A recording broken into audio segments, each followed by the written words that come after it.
بسم الله الرحمن الرحيم. الرحمن علم القرآن، خلق الإنسان علمه البيان. الشمس والقمر بحسبان، والنجم والشجر يسجدان. والسماء رفعها ووضع الميزان، ألا تطغوا في الميزان. وأقيموا الوزن بالقسط ولا تخسروا الميزان.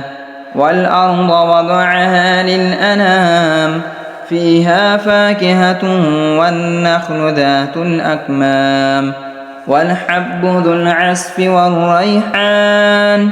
فبأي آلاء ربكما تكذبان؟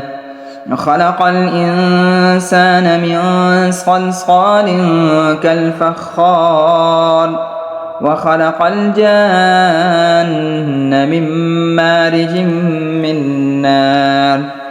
فبأي آلاء ربكما تكذبان؟ رب المشرقين ورب المغربين، فبأي آلاء ربكما تكذبان؟ مرج البحرين يلتقيان، بينهما برزخ لا يبغيان. فبأي آلاء ربكما تكذبان؟ يخرج منهما اللؤلؤ والمرجان. فبأي آلاء ربكما تكذبان؟ وله الجوار المنشآت في البحر كالأعلام. فبأي آلاء ربكما تكذبان؟ كل من عليها فان، ويبقى وجه ربك ذو الجلال والإكرام. فبأي آلاء ربكما تكذبان؟ يسأله من في السماوات والأرض، كل يوم هو في شأن. فبأي آلاء ربكما تكذبان؟ سنفرغ لكم أيها الثقلان. فبأي آلاء ربكما تكذبان؟ يا معشر الجن والإنس إن استطعتم أن تنفذوا من أقطار السماوات والأرض فانفذوا، لا تنفذون إلا بسلطان. فبأي آلاء ربكما تكذبان؟ يرسل عليكما شواظ من نار ونحاس فلا تنتصران. فبأي آلاء ربكما تكذبان؟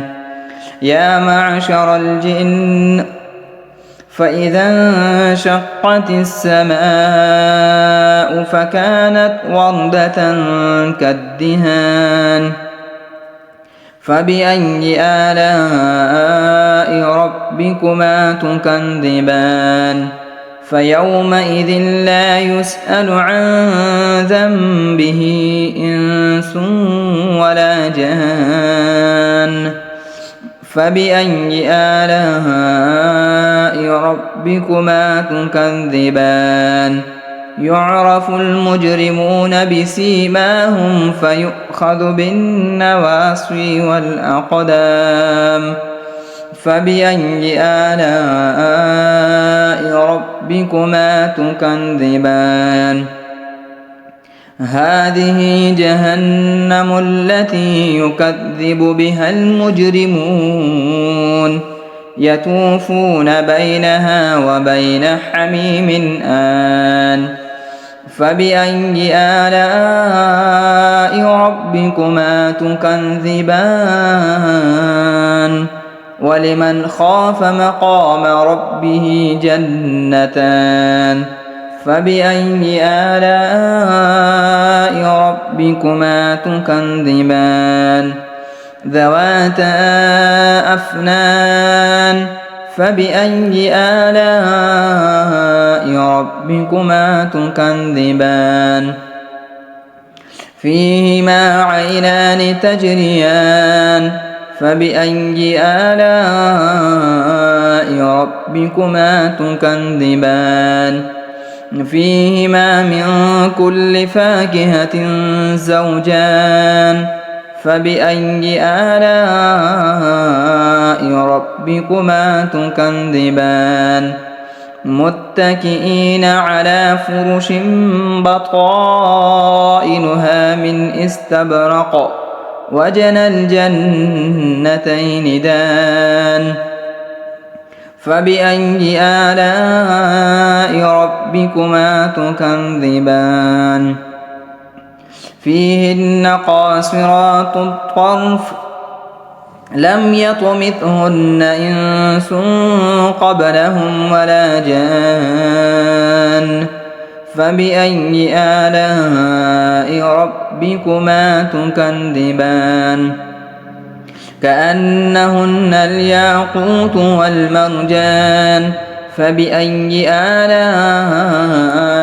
ربكما تكذبان هل جزاء الإحسان إلا الإحسان فبأي آلاء ربكما تكذبان ومن دونهما جنتان فبأي آلاء ربكما تكذبان مدهامتان فبأي آلاء ربكما تكذبان فيهما عينان نضاختان فبأي آلاء ربكما تكذبان فيهما فاكهة ونخل ورمان فبأي آلاء